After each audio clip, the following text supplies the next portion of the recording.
نصیب یوں میرا جاگا، درود پڑھ پڑھ کر۔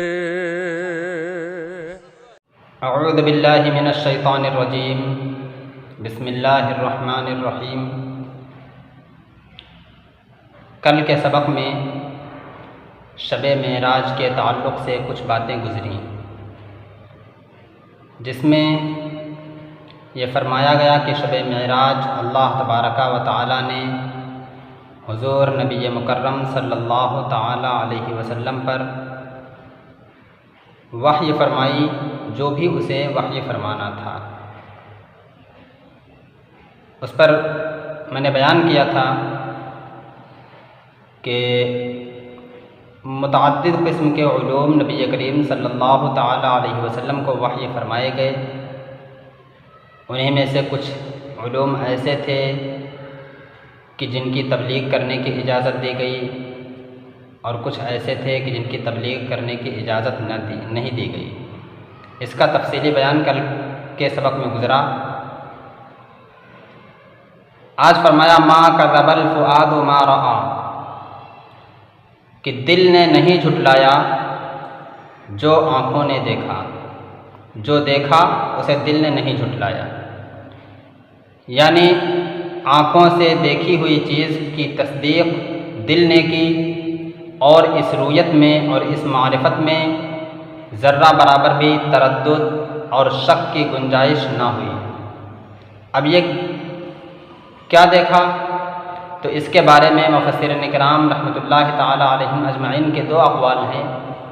بعض مفسرین کرام رحمۃ اللہ تعالی علیہم اجمعین فرماتے ہیں کہ حضرت جبریل امین علیہ السلام کو دیکھا۔ مسلم شریف کی ایک حدیث میں بھی اس آیت کریمہ کی تفسیر کرتے ہوئے یہ الفاظ وارد ہوئے کہ نبی کریم صلی اللہ تعالی علیہ وسلم نے حضرت جبریل کو دیکھا، لہو ست مئۃ جناح، ان کے 600 بازو تھے۔ اور بعض مفسرین کرام رحمۃ اللہ تعالی علیہم اجمعین یہاں پر اس بات کے قائل ہیں کہ نبی کریم صلی اللہ تعالی علیہ وسلم نے اللہ تبارک و تعالی کا دیدار فرمایا، اللہ تبارک و تعالی کی ذات کریمہ کو دیکھا۔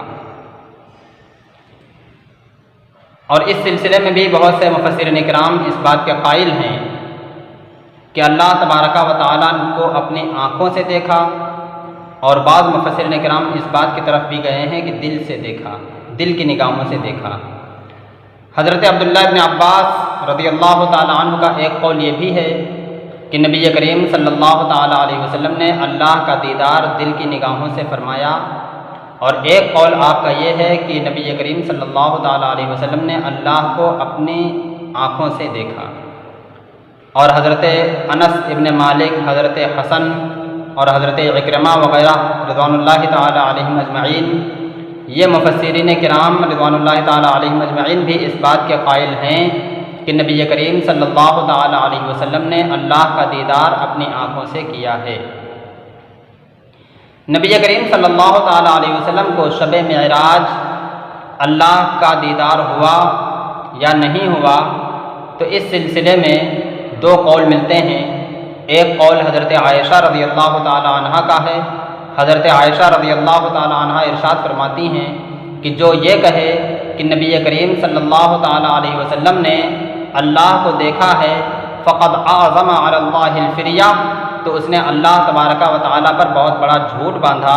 پھر اس اپنے قول کی وہ دلیل پیش کرتی ہیں کہ اللہ تبارک و تعالی نے ارشاد فرمایا، لا تدرکہ الابصار وہو یدرک الابصار، کہ نگاہیں اس کا احاطہ نہیں کر سکتی ہیں اور وہ نگاہوں کا احاطہ کرتا ہے۔ تو حضرت عائشہ رضی اللہ تعالی عنہ اس بات کے قائل ہیں کہ نبی کریم صلی اللہ تعالی علیہ وسلم نے اللہ کو نہیں دیکھا ہے۔ اور حضرت عبداللہ ابن عباس رضی اللہ تعالیٰ عنہ اور آپ کے اور بعض دیگر رفقا بھی اس بات کے قائل ہیں کہ نبی کریم صلی اللہ تعالیٰ علیہ وسلم نے اللہ کو اپنی آنکھوں سے دیکھا ہے، اللہ کا دیدار اپنی نگاہوں سے کیا ہے۔ اس سلسلے میں اب جب دو قول ہو گئے تو قول کس کا مانا جائے گا؟ حضرت عائشہ رضی اللہ تعالی عنہا بھی صحابیہ ہیں اور آپ کا بھی ایک عظیم مقام اور ایک بہت بڑا مرتبہ ہے، اور حضرت عبداللہ ابن عباس رضی اللہ تعالی عنہ بھی صحابی رسول ہیں اور آپ کا بھی ایک عظیم مقام اور ایک مرتبہ ہے۔ تو اس سلسلے میں قول کس کا مانا جائے گا؟ تو قاعدہ یہ ہے کہ فضائل کے تعلق سے مثبت کا قول معتبر ہوتا ہے اور نافی کا قول جو ہوتا ہے اسے معتبر نہیں مانا جاتا ہے۔ تو حضرت عبداللہ ابن عباس رضی اللہ تعالیٰ عنہ مثبت ہیں، یعنی اس بات کا وہ ثبوت پیش کر رہے ہیں کہ نبی کریم صلی اللہ تعالیٰ علیہ وسلم نے اللہ کا دیدار کیا ہے۔ حدیث پاک میں ہے کہ نبی کریم صلی اللہ علیہ وسلم نے ارشاد فرمایا، رأیت ربی بعینی وقلبی، کہ میں نے اپنے رب کو اپنی آنکھوں سے اور اپنے دل سے دیکھا ہے۔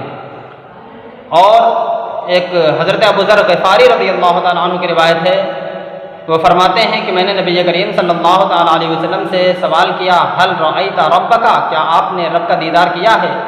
تو نبی کریم صلی اللہ تعالیٰ علیہ وسلم نے ارشاد فرمایا، نورانی اراہ، میں نے اسے نورانی شکل و صورت میں دیکھا ہے۔ بعض لوگ اس نورانی کو، جو لوگ اس بات کے قائل ہیں کہ نبی کریم صلی اللہ تعالیٰ علیہ وسلم نے اللہ کو نہیں دیکھا، اللہ کا دیدار نہیں کیا، تو وہ نورانی کو نور انا اراہ پڑھ دیتے ہیں، کیونکہ نورانی اراہ لکھا جائے یا نور انا اراہ لکھا جائے دونوں کا املا ایک ہی رہتا ہے، تو بعض لوگوں نے اس کو نور انا اراہ پڑھ دیتے ہیں۔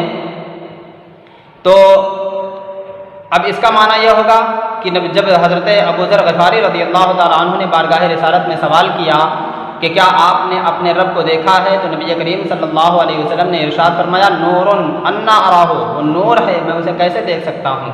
لیکن یہ درست نہیں ہے، کیونکہ حضرت ابو ذر غفاری رضی اللہ تعالیٰ عنہ ہی کی دوسری روایت ہے، حضرت ابو ذر غفاری رضی اللہ تعالیٰ عنہ ارشاد فرماتے ہیں کہ جب میں نے نبی کریم صلی اللہ تعالیٰ علیہ وسلم سے رب کے دیدار کے تعلق سے سوال کیا تو نبی کریم صلی اللہ علیہ وسلم نے ارشاد فرمایا، رأیت نورا، میں نے اسے نورانی شکل و صورت میں دیکھا ہے، میں نے اسے نور دیکھا ہے۔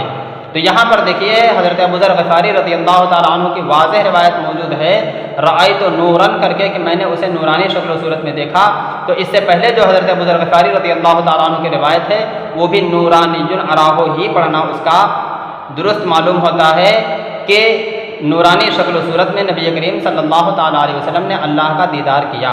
تو حضرت ابو ذر غفاری رضی اللہ تعالیٰ عنہ اور حضرت عبداللہ ابن عباس رضی اللہ تعالیٰ عنہ اور بعض دیگر رفقاء اس بات کے قائل ہیں کہ نبی کریم صلی اللہ تعالیٰ علیہ وسلم نے اللہ کی زیارت کی ہے، اللہ کا دیدار کیا ہے، اور حضرت عائشہ رضی اللہ تعالیٰ عنہ اس بات کے قائل ہیں کہ نبی کریم صلی اللہ تعالیٰ علیہ وسلم نے اللہ کی زیارت نہیں کی۔ تو مثبت کا قول معتبر ہوتا ہے اور نافی کا قول معتبر نہیں ہوتا ہے، کیونکہ علم جو ہوا کرتا ہے وہ مثبت کے پاس ہوا کرتا ہے، جو ثبوت پیش کر رہا ہے اس کے پاس ہوتا ہے، کیونکہ اس نے سنا ہوتا ہے نبی کریم صلی اللہ علیہ وسلم سے، اس لیے وہ ایسی بات بیان کرتا ہے۔ اور نافی جو ہوتا ہے اس نے نبی کریم صلی اللہ تعالیٰ علیہ وسلم سے اس بات کو سنا نہیں ہے، لہذا اس کے پاس علم نہیں ہے، اور اس علم نہ ہونے کی بنیاد پر وہ ایسی بات پیش کرتا ہے کہ نبی کریم صلی اللہ علیہ وسلم نے اللہ کی زیارت نہیں کی ہے، لہذا بات جو ہوگی وہ مثبت کی معتبر ہوگی۔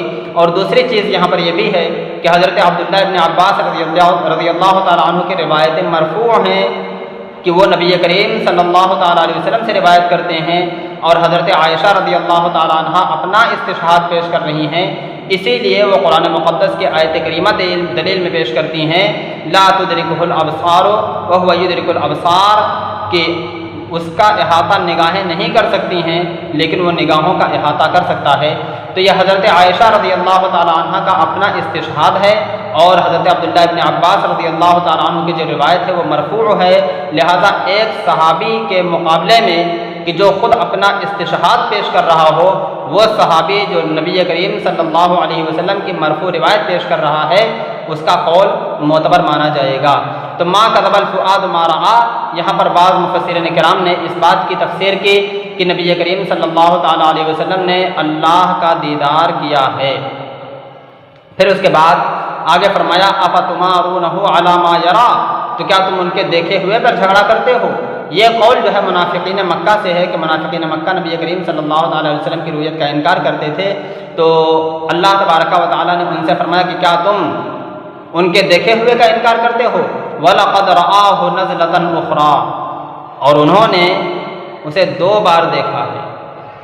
نبی کریم صلی اللہ علیہ وسلم نے اللہ کو 2 بار دیکھا، 2 بار کا ذکر کیا گیا، لیکن نبی کریم صلی اللہ علیہ وسلم نے شب معراج اللہ تبارک و تعالیٰ کا دیدار بار بار کیا، کیونکہ حضرت موسیٰ علیہ السلام نے جب نمازوں کی تخفیف کا عریضہ سرکار کی بارگاہ میں پیش کیا تو نبی کریم صلی اللہ تعالیٰ علیہ وسلم نمازوں کی تخفیف کے لیے بار بار بارگاہ رب العزت میں حاضر ہوئے، اور اس طرح آپ بار بار زیارت سے مستفیض ہوتے رہے۔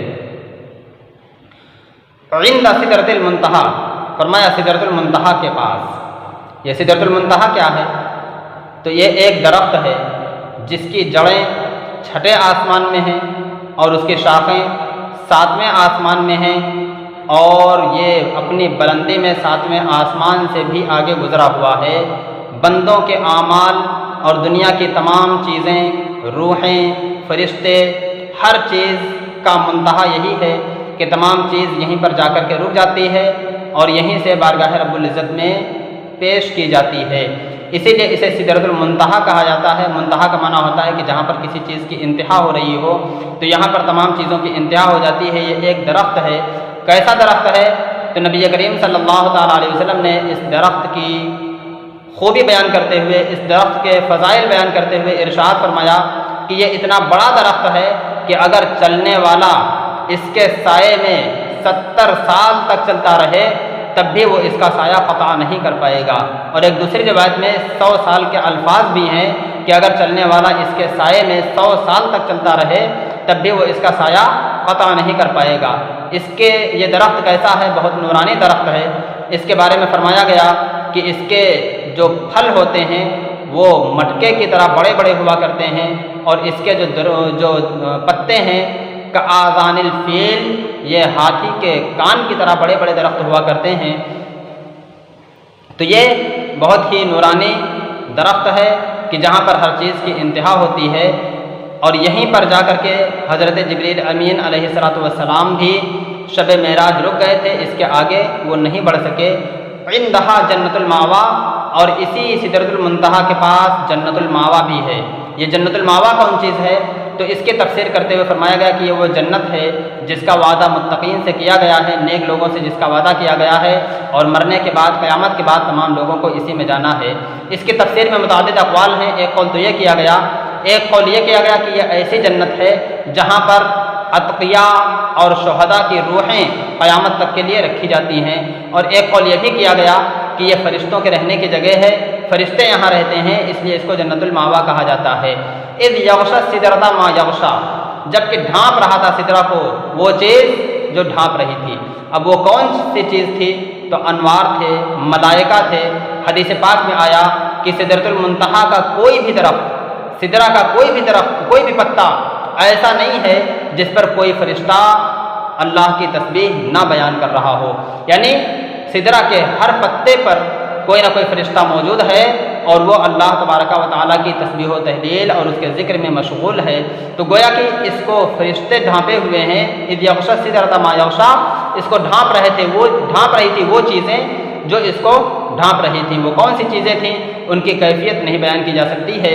ایک حدیث پاک میں فرمایا گیا فراش من ذہب، کہ اس کو سونے کے پرندے ڈھانپے ہوئے ہیں، سونے کے پروانے اس کو ڈھانپے ہوئے ہیں، اور وہ پروانے کیسے ہیں ان کی بھی کیفیت نہیں بیان کی جا سکتی ہے۔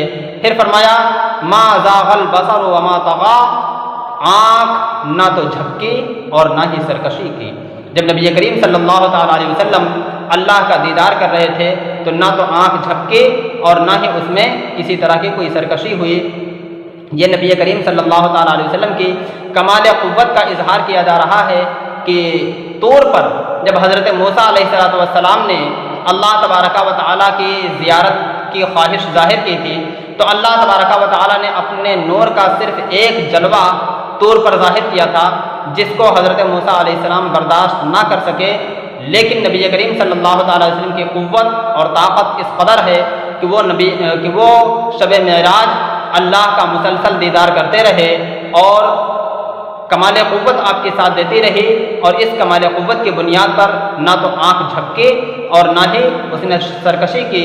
لقد رأى من آیات ربہ الکبریٰ، اور نبی کریم صلی اللہ تعالیٰ علیہ وسلم نے اللہ کی اپنے رب کی بڑی بڑی نشانیاں دیکھیں، عالم ملکوت دیکھا، جنت دیکھی، اور اس کے علاوہ اور بہت ساری وہ چیزیں جو نبی کریم صلی اللہ تعالیٰ علیہ وسلم نے وہاں پر مشاہدہ فرمائیں، وہ ساری کی ساری چیزیں رب کی نشانیاں ہیں، رب کی بڑی نشانیاں ہیں۔